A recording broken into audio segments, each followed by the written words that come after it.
नमस्कार दोस्तों। तो जैसा कि मैं हूँ सीपी में, जैसा कि मैं आपको पहले बता चुका हूँ, अभी चुनाव घोषित हो चुके हैं हरियाणा के और जम्मू कश्मीर पे। काफ़ी चीज़ें मैनिफेस्टो जम्मू कश्मीर में तो बड़े चौंकाने वाले मैनिफेस्टो कि 370 हटा देंगे और बहुत सी ऐसी चीज़ें कही जा रही हैं।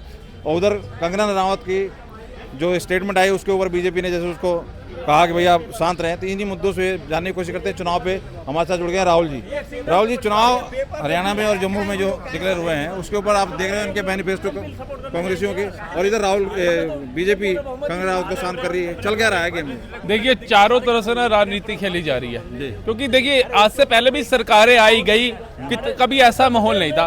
10 साल के अंदर ये भाजपा की सरकार आती है, और भाजपा की सरकार ऐसा नहीं है कि हम देख रहे हो कि भैया घोटाले हो रहे हैं, भ्रष्टाचार हो रहे हैं, देश के अंदर दंगे हो रहे हैं, बम आतंकवादी घटनाएं हो रही हो और तराई तराई मच गई हो। ऐसा नहीं है।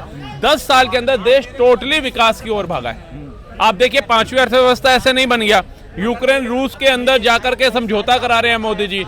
राम मंदिर इतने सालों का मुद्दा 10 सालों की सरकार के अंदर उसका समाधान निकल दिया जाता है, और भारत छोड़िए दुबई में राम मंदिर बना दिया जाता है।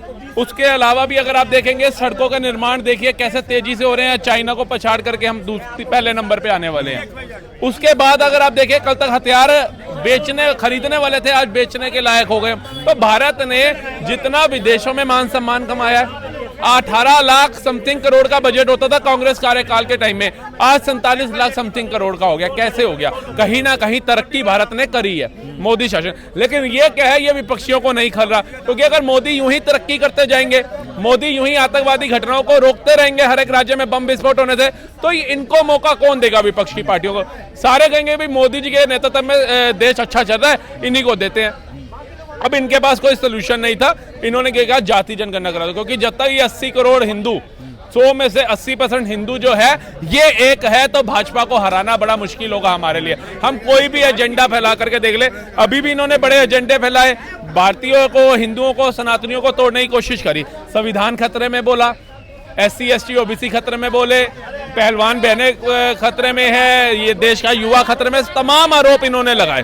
लेकिन उसका खामियाजा भी आप देख रहे होंगे कि एक अकेला सब पे भारी रहा। 240 अकेला लेकर के आया और 233 के ऊपर पूरा विपक्ष सिमट गया। तो ये कहीं ना कहीं इनके लिए निंदनीय बात साबित हो रही थी। अब इन्होंने नया एजेंडा क्या चल दिया? अब इन्होंने कहा कि हम गठबंधन करते जाएंगे जहां जहां जाएंगे, जबकि उनकी मानसिकता क्या है उससे हमें मतलब नहीं है। NC की मानसिकता क्या है? 2 झंडे 2 संविधान। हमारे भारत की ये मानसिकता हो सकती है?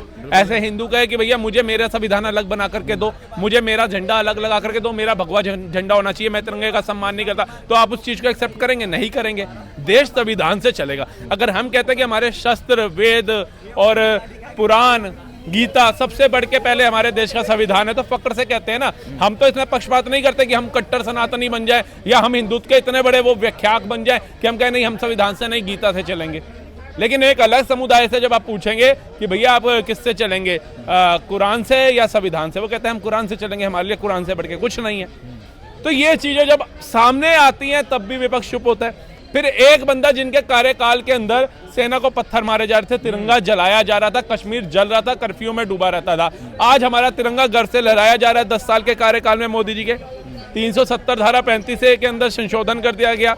उसके बाद वहां पर ट्रेन भी चलाई गई जम्मू से श्रीनगर तक, चिनाब ब्रिज भी वर्ल्ड रिकॉर्ड बनाता हुआ बना, कर्फ्यू भी लगने बंद हो गई। ये दोनों बहन भाई खुद बर्फ से खेल के आए, राहुल गांधी, प्रियंका गांधी।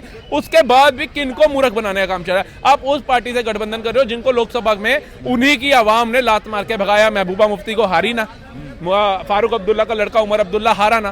तो जब उनकी वहां की खुद की जनता उनको एक्सेप्ट नहीं कर रही, आप उनको साथ जाकर के गठबंधन कर रहे हो और उनको ताकतवर बनाने की कोशिश कर रहे हो कि हम दोनों का मिला जुला जो वोट होगा उससे आप सरकार बनाइए जम्मू कश्मीर के अंदर, और दोबारा से वही पत्थरबाज आने चाहिए, वही तिरंगा जलना चाहिए, वही आतंकवादी पत्थरबाजों का जो रोजगार गया हुआ है उनको रोजगार मिलना चाहिए, और वो जो आतंकवादी जेल के अंदर कैद है उनको सम्मान देने की भी बात करते हैं। तो ये कहीं ना कहीं बहुत निंदनीय बात है।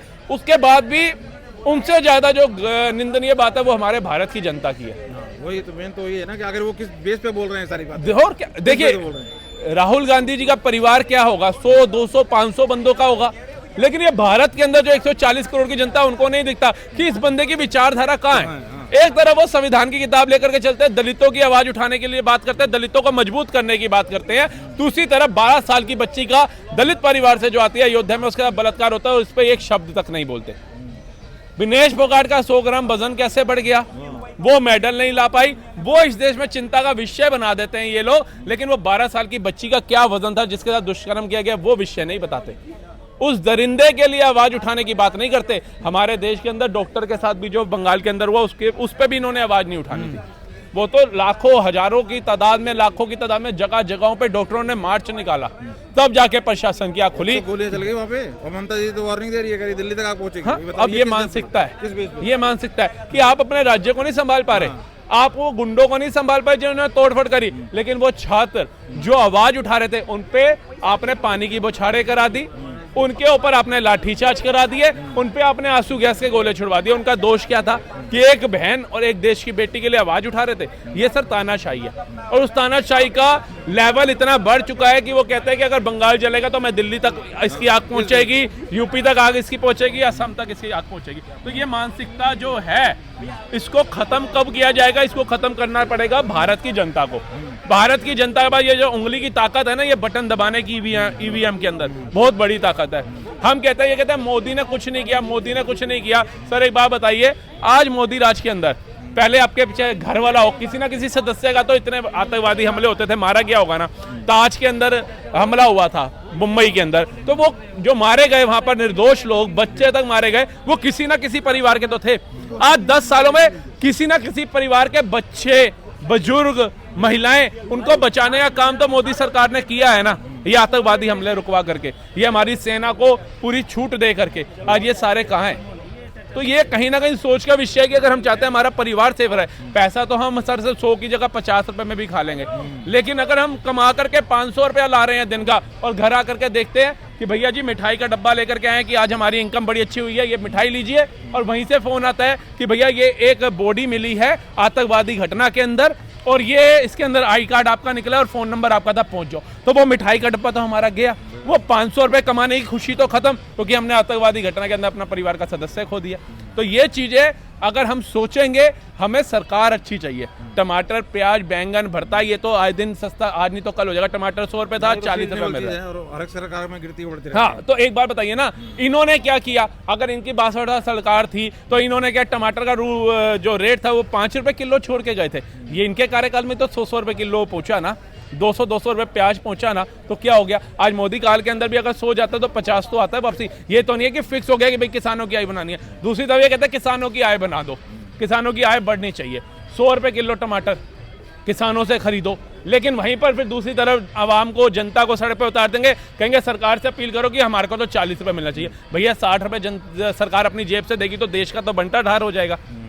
तो ये मूर्ख बनाने के जो कार्य हैं ये विपक्ष के द्वारा किए जाते हैं। हरियाणा में क्या चल रहा है इस बार? बीजेपी का ये तीसरा टर्न है, क्या रिपीट कर पाए? क्योंकि कुछ माहौल अभी कंगना रनौत को जिस तरीके से कहा कि शांत बैठो, जबकि उसकी स्टैंड तो पहले भी वही था, इलेक्शन से पहले भी अभी भी वही है। देखिए क्या कारण है, कुछ बीजेपी को है कुछ? जब इलेक्शन आते हैं उनको राजनीति करनी है। पहले इलेक्शन थे तब किसानों का उन्होंने बहाना ले लिया कि भैया किसान परेशान है, किसान। एक बात बताइए, जो किसानी नेता थे वो राहुल गांधी की भारत जोड़ो यात्रा, भारत न्याय जोड़ो यात्रा में क्या कर रहे थे आप बताइए? और जो किसान थे उनके ऊपर जब 1998 के अंदर 300 गोलियां चला के 28 किसान शहीद किए थे, तब ये कहां थे? मनमोहन सिंह जी पढ़े लिखे अर्थशास्त्री थे, उन्होंने कहा था सभी फसलों पे एमएसपी देना मतलब भारत का बंटा धार।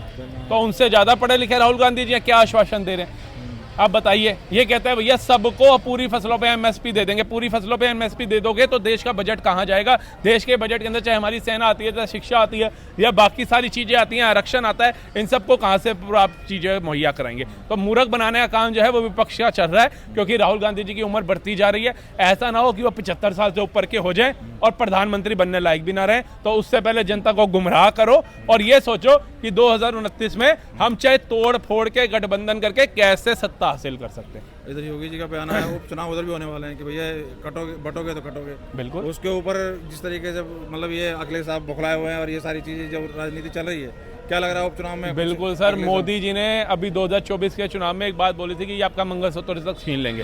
विपक्ष ने बोल दिया बताओ मंगलसूत्र छीनने की बात कर रहे हैं, हिंदू मुस्लिम कर रहे हैं, ये कर रहे हैं, वो कर रहे हैं। कई बार कहते हैं, हमारे पंजाबी में कहावत होती है कि कहना सस नू ते सुनाना नू नू, मतलब बोलो सास को और समझ जाए बहू। तो वही उद्देश्य था कि कटोगे तो बटोगे, ये आपका मंगलसूत्र छीन लेंगे। उसका जीता जाता उदाहरण हम देख रहे हैं बांग्लादेश के अंदर। उधर लड़ाई थी सरकार के बीच में और वहां की छात्रों के बीच में आरक्षण को लेके, लेकिन वो छात्र कहां पहुंच गए? हिंदुओं के घरों में, जहां उन्होंने मंगलसूत्र देखा बहन बेटियों को घसीटा, बलात्कार कर डाला।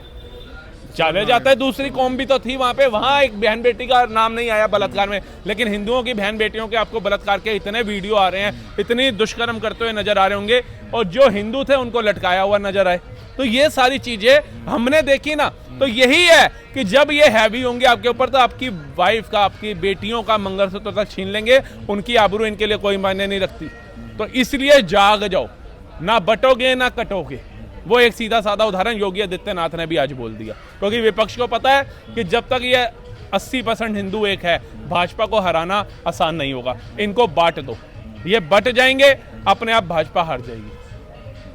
तो इधर हरियाणा में अभी आप बात जिस तरीके से ये कंगना के बयान को या उस तरीके को देखिए, कंगना के जिस तरह दिखाने की कोशिश कर रही है कि हरियाणा में बहुत मतलब इनका आने की एकदम कांग्रेस को नहीं, या हमें मतलब इस तरीके लग रहा है इनका कुछ से। जो इलेक्शन हुए अभी लोकसभा के, वो 2 बार किसान आंदोलन के बाद हुए हैं। पहली बार किसान आंदोलन हुआ, उसके बाद दोबारा किसान आंदोलन हुआ, उसके बाद हुए हैं। उसके बाद भी वो 5 सीटें ले आई लोकसभा के अंदर। तो सोचिए कि विधानसभा के अंदर वो कितनी ला सकती है, और वो भी तब लेकर के जब आपने किसानों का रोना रो दिया, आपने पहलवानों का रोना रो दिया, आपने युवा बेरोजगार का रोना रो दिया, आपने SC ST OBC का रोना रो दिया, 2-2 यात्राएं कर ली, मतलब तमाम दाव डांड होता है ना, दाम दंड बेज सब खेल लिया आपने।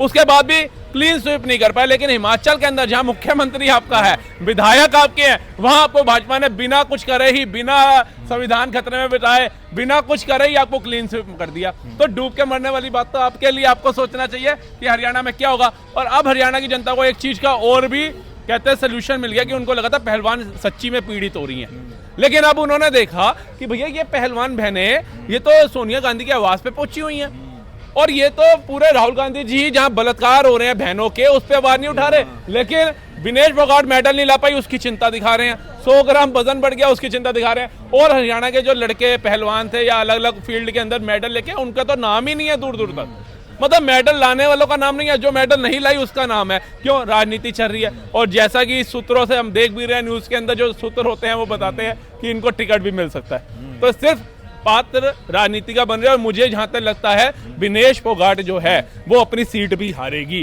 क्योंकि उसने हरियाणा की जनता के साथ धोखा किया है। उसने पहलवानों के ऊपर पैर रख करके अपनी राजनीति के अंदर कदम रखा है। तो ये बहुत निंदनीय बात है। और इनको मेरे को लगता है कि हरियाणा की जनता जो है ना, वो खेली खाई है। उसने जो हमारे के बुजुर्ग हैं, उन्होंने पूरी दुनिया देखी है, सबका शासनकाल देखा हुआ है, तो उन्हें पता है कि कहाँ कब और कौन सा बटन दबाना है। तो इधर एक चीज़ और नजर लोग कह रहे हैं कि मोदी जी सरकार का जिस तरीके से रवैया है ममता के खिलाफ भी, और जिस तरह कंगना को कहा कि शांत रहो, तो योगी जी का बयान जब आता है कि कटोगे तो बटो, वो कहीं ना कहीं लोगों को पसंद आ रहा है। कह रहा है जी योगी जी जैसा ही चाहिए। अब मोदी जी से समझ में नहीं, मतलब लोगों को नहीं आ रही कि वो हमेशा बैक कर जा रहे हैं। यू टर्न वाली कंडीशन, वो 240 का असर दिखने लगा है, ऐसा कह रहे हैं बीजेपी समर्थक भी। अब देखिए, मोदी जी जो है वो देश का नेतृत्व कर रहे हैं, देश के प्रधानमंत्री हैं, और विदेशों का भी देखिए दबदबा होता है। ऐसा नहीं है कि पाकिस्तान ने हमारे यहाँ पे अगर बम फाड़ दिया तो हम जाकर के पाकिस्तान को उड़ा देंगे, इतना आसान नहीं है। आइटम बम पाकिस्तान के पास भी है, लेकिन उसकी हिम्मत है किसी देश के ऊपर जाके फाड़ दे, उसका एक प्रोटोकॉल होता है। वो आपको खाली एक डराने के लिए रखना पड़ता है अपने देश के अंदर, कि भगवान ना करे कि अगर कोई देश हमारे ऊपर जबरदस्ती हमला कर दे तो हम उसका यूज करें। ऐसा नहीं है कि किसी को डराने के लिए हम कहेंगे आइटम बम फाड़ रहे हैं, आइटम बम फाड़ रहे हैं और फाड़ देंगे, उसका एक अलग प्रोटोकॉल है।